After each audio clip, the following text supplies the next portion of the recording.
హిందూ బంధువులందరికీ నమస్తే. అందరికీ జై శ్రీరామ్ అండి. సో, ఒక పాస్టర్ ఉంటాడంటే అతని పేరేంటంటే మల్లికార్జున అని ఉంటాడు. సో, ఇతను మల్లికార్జున అని మన హిందూ పేరు పెట్టుకొని కూడా గ్రామాలు రోడ్డు పైన ఎవరికి పడితే వారికి కరపత్రికలు ఇస్తాడు. సో, వాళ్ళు ఏమని వస్తారు ఇతని దగ్గరికంటే, ఇతడు ఏమన్నా కారు వేసుకొని వచ్చాడు కదా, ఏమన్నా మాకు ఇస్తాడు తిన్నీకే అని వస్తారు వాళ్ళు. సో ఇతని లటుకున ఏం చేస్తాడంటే కాగితం ముక్క తీసుకొని ఇదిగో యేసు ప్రభు మాటలు యేసుక్రీస్తు అని పాంప్లెట్లు వంచుతూ ఉంటాడు. సో ఆయన వృత్తి ఆయన చేస్తూ ఉన్నాడు. కానీ ఎప్పుడు చూసినా అతని బేస్ ఏంటంటే, నేను ఒకప్పుడు హిందువుని భయంకరముల కష్టాల్లో ఉండేటోని, ఇప్పుడు యేసుక్రీస్తుని నమ్ముకున్నా కాబట్టి నేను శుద్ధపోషణ అయిపోయినా పవిత్రుని అయిపోయినా అని చెప్తుంటాడు. నేను ఇప్పుడు ఎమర్జెన్సీ నేను చచ్చిపోయినా అనుకో, నేను డైరెక్ట్గా పరలోకానికి వెళ్తా అంటున్నాను ఒక సర్టిఫికెట్ ఇస్తూ ఉంటాడు జనాలకి. సో ఇతని స్టాండ్ ఏంటిదంటే, ఎప్పుడు చూసినా మన హిందువులని టార్గెట్ చేసే మాట్లాడుతుంటాడు. ఎప్పుడు కూడా మన భగవద్గీత కానీ మన రామాయణంలో కానీ మన ఒక మతం కానీ, అరే బాబు మా శ్రీకృష్ణుని నమ్ముకో, లేకపోతే మా రాముని నమ్ముకోకపోతే అంటే నువ్వు నరకానికి పోతావు అంటే ఎవరు చెప్పలేదు. ఒకవేళ ఎవరన్నా చెప్పంగా మీరు విన్నారా? ఎవరు చెప్పరు అట్లా. కానీ ఈతని మాత్రము రోడ్డు గ్రామాలు తిరిగి, అరే బాబు నీ యేసుక్రీస్తు నమ్ముకో, యేసుక్రీస్తు పవిత్ర దేవుడు, యేసుక్రీస్తు నిజమైన దేవుడు అని చెప్తుంటాడు. ఇట్లా చెప్తుంటే మరి బాకీ దేవుడు అంటే అబద్ధ దేవులా? యేసుక్రీస్తు నిజమైన దేవుడు అయితే ఇతరుల దేవుళ్ళు ఏమైపోతారు? అబద్ధమైపోతారు. అది వాళ్ళకి తెలియదా? నేను భయంకరమైన మాలలు వేసుకున్నాను, అయ్యప్ప స్వామికి మాలలు వేసాను, నేను భయంకరమైన విగ్రహారాధన చేసిన అని చెప్తూ ఉంటాడు. సో మీ బేస్ ఏంటి? అసలు ఇతను ఎక్కడి నుండి నేర్చుకున్నాడు? ఇతరులు చేసేది అంత తప్పు, నేను చేసేది ఒకటి కరెక్ట్ అంటే ఇది ఎంతవరకు రైటు? మీరు ఎంత మాత్రం చూసినా ఈ హిందువులకి సువార్త చెప్పి హిందువులని మత మార్పిడి చేయాలని చూస్తూ ఉంటారు. కానీ ముస్లింలకు ఎప్పుడైనా సువార్త చెప్పారా పాస్టర్లు? చెప్పనికి వాళ్ళ వల్ల కాదు.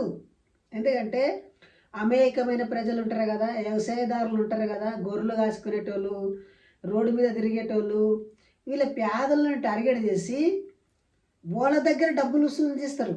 దశమాంశ వసూలు చేసి చందాలు వసూలు చేసి వీళ్ళ దగ్గర మళ్ళీ వాళ్ళకి ఇయ్యరు, వాళ్ళ దగ్గర నుంటే వీళ్ళు తీసుకుంటారు. పాపం ఈ అమాయకమైన ప్రజలు ఏం చేస్తారంటే, వారి దగ్గర అయ్యో ఏదో నిజంగా శక్తివంతు ఉన్నట్లు, యేసుక్రీస్తుతోటి చాలా శక్తి ఉన్నట్లు గ్రహించి దాని దగ్గర వెళతారు. కానీ వీళ్ళకి మాత్రం తెలియదు చర్చికి వెళితే మనకు లాభమా వాళ్ళకి లాభమా. ఎవరైతే చర్చికి వెళ్ళారంటే పాస్టర్కి లాభము. 100 మంది ఉంటారు అనుకోరి, ఒక్కొక్క రూపాయి వేసినా కానీ 100 రూపాయి ఆ రోజు దినం అని గడుస్తుంది. సో ఆ పద్ధతితోటే వాళ్ళు సువార్త చేస్తుంటారు తప్ప ఎవరు కూడా ఫ్రీగా ఎవరేం చేయరు. సో అది గ్రహించాలి. ఇంకొకటి ఏంటిదంటే, మేము ఇలాంటి వీడియోలు చేయడానికి కారణం ఏంటి, ఎందుకు మేము ఇతరులను బడి ఏడుస్తున్నాము అని అంటే, మేము ఎవరి మీద ఏడవడం లేదు. ఒక సాటి సోదరుని తప్పుబాట పట్టిస్తున్నాడు. ఆల్రెడీ ఒక హిందూ అనే మతంలో ఉండి కూడా ఇతరుల దేవతలను అంటే ప్రకృతిని మనం దేవత అని ఆరాధిస్తుంటాము, వారి నుండి వీళ్ళు విడుదల చేస్తున్నారు. అంటే యేసుక్రీస్తు అన్నాడు కదా, నేను కుటుంబంలో శాంతిని తీసుకొచ్చినట్టు మీరు తలంచకూడి, కుటుంబంలో తగాదాలు వివాదాలు అక్క చెల్లెలకు అన్నదమ్ములకు తల్లిదండ్రులకు గొడవ పెట్టనీకి నేను వచ్చిన అన్నాడు. అతను పని చేసుకున్నాడు. నేను పుల్లలు పెట్టనీకని వచ్చినా అంటని అన్నాడు. అతను పుల్లలు పెట్టి వెళ్ళిపోయాడు. ఇక్కడ కొట్టుకసొచ్చేది హిందువులు క్రిస్తనులు.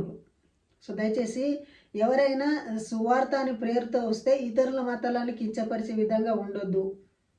చూడండి, ఇలాంటి కించపరిచే విధాలు ఎక్కడికి వచ్చాయి? ఏవంటే, నేను ఒకప్పుడు భయంకరమైన విగ్రహారాధని అంటాడు. అంటే విగ్రహాలని వ్యభిచారంతో సమానంగా చూస్తారు వాళ్ళు. బైబిల్లో ఉండదు విగ్రహారాధన వ్యభిచారంతో సంబంధం అని కూడా ఉంటుంది. సో ఇలా పక్క మతాన్ని దోషించే వచనాలు ఏ బైబిల్లో ఉంటాయంటే బైబిల్లోనే ఉంటాయి. అవేవో నేను చదివినిపిస్తానండి. ఒకవేళ ఉట్టిగా నేను మాట్లాడటం లేదు. నేను అంతేకాకుండా క్రైస్తవాన్ని కూడా వ్యతిరేకంగా కాదు. ఇక్కడ ఏముండదో నేను చదివినిపిస్తున్నా. 115వ కీర్తన చూడండి. ఇక్కడ ఏముండదు, మాకు కాదు యెహోవా, మాకు కాదు నీ కృపా సత్యమును బట్టి నీ నామకుకే మహిమ కలుగును గాక. అంటే ఒక కీర్తనకారుడు అంటున్నాడు దేవునికి, మాకు కాదు యెహోవా, మాకు కాదు, నీ కృపా సత్యములు బట్టి నీకే మహిమ కలుగుగాక అని అంటాడు. సో కృపా సత్యములు ఎట్లుంటాయి? ఒక అతన్ని ఐగుప్తు దేశంలోకి వెళ్ళి తోలుకొని వస్తారు. తోలుకొని వచ్చి వాడు ఆదివారం రోజున కట్టెలు వేరుతున్నాడని తెలుసుకొని వాడిని రాళ్ళతోటి కొట్టి చంపేస్తారు. అట్లాంటి దేవుని కృపామయుడా అని అంటున్నారు. సరే అనుకోనివ్వండి, వాళ్ళ దేవుడు వాళ్ళకు నచ్చినట్లు ఆరాధించుకోవాలని. దీంట్లో ఇబ్బంది ఏమొస్తున్నదంటే, హిందువులకు సువార్త ప్రకటించి ఇక్కడ నుండి అక్కడ కన్వర్ట్ చేస్తున్నారు కాబట్టి ఇలాంటి వీడియోలు చేయవలసి వస్తుంది. సో ఇతరుల మతాలని దూషించే పదాలు ఎక్కడున్నాయంటే బైబిల్లో 115వ కీర్తన 2వ వచనము, వారి దేవుడు ఏడి అని అన్యజనులు ఎందుకు చెప్పుకుందురు? ఇప్పుడు అన్యజనులు అంటే మనల్ని అంటున్నాడు, మీ దేవుడు ఎక్కడుండర్రా అంటున్నాని మనం అడుగుతామంట. సో 3వ వచనంలో, మా దేవుడు ఆకాశమందున్నాడు, తనకి ఇచ్చ వచ్చినట్టుగా సమస్తమును ఆయన చేసెను. అంటే వచ్చినట్లు సమస్తమును చేసిండంట. చూడండి ఇక్కడ మళ్ళీ వారి అంటే మన జోలికి వచ్చారు. ఏమంటున్నాడు? వారి విగ్రహములు వెండి బంగారువి, వాటికి నోరుండి పలకవు, కన్నులుండి చూడవు, చెవులుండి కూడా వినవు, ముక్కుండి వాసన చూడవు, చేతులుండి ముట్టుకొనవు, పాదములుండి నడవవు, గొంతుండి మాటలాడవు, వాటిని చెయ్యువారును వాటిని నమ్మించు వారందరూ వాటి వంటి వారే ఉన్నారు. అంటే అవి ముక్కుండి కూడా వాసన చూడాయంట, నోరుండి కూడా మాట్లాడాయంట, పాదములుండి కూడా నడవాయంట, కన్నులుండి కూడా చూడవంట, వాటిని చేసేవారు వాటి వంటి వారంట.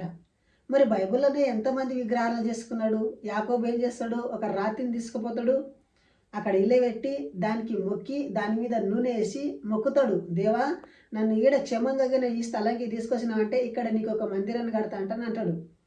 సో మోసే కూడా ఒక విగ్రహాన్ని చేస్తాడు.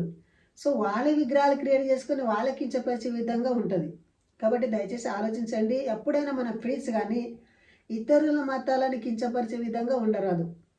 సో ఒకవేళ నేను ఎవరిని కించపరిచే విధంగా కానీ నేను మాట్లాడితే నేను ధారాళంగా నేను క్షమాపణ అడుగుతాను. ఎందుకంటే ఇతరులను కించపరిచే ఉద్దేశం నా లోపల ఏమాత్రం లేదు. నా ఉద్దేశం ఇదే, యేసుక్రీస్తు లోపలికి హిందువులను కన్వర్ట్ చేస్తున్నారు కాబట్టి ఈ వీడియో చేస్తున్నామంటే నిజంగా ఎలాంటి మిరకలు కానీ ఎలాంటి సత్యం కానీ ఉంటలేవు. పాస్టర్లు చెప్పేదంట ఒక క్రియేట్ చేసుకొని చెప్తుంటారు, రియాలిటీగా ఎవరు కూడా చూపరు. ఇది వాస్తవం. వీడియో కానీ మీకు నచ్చితే లైక్ చేసి సబ్స్క్రైబ్ చేయడం మర్చిపోకండి. సో జై హింద్, వందే భారత్.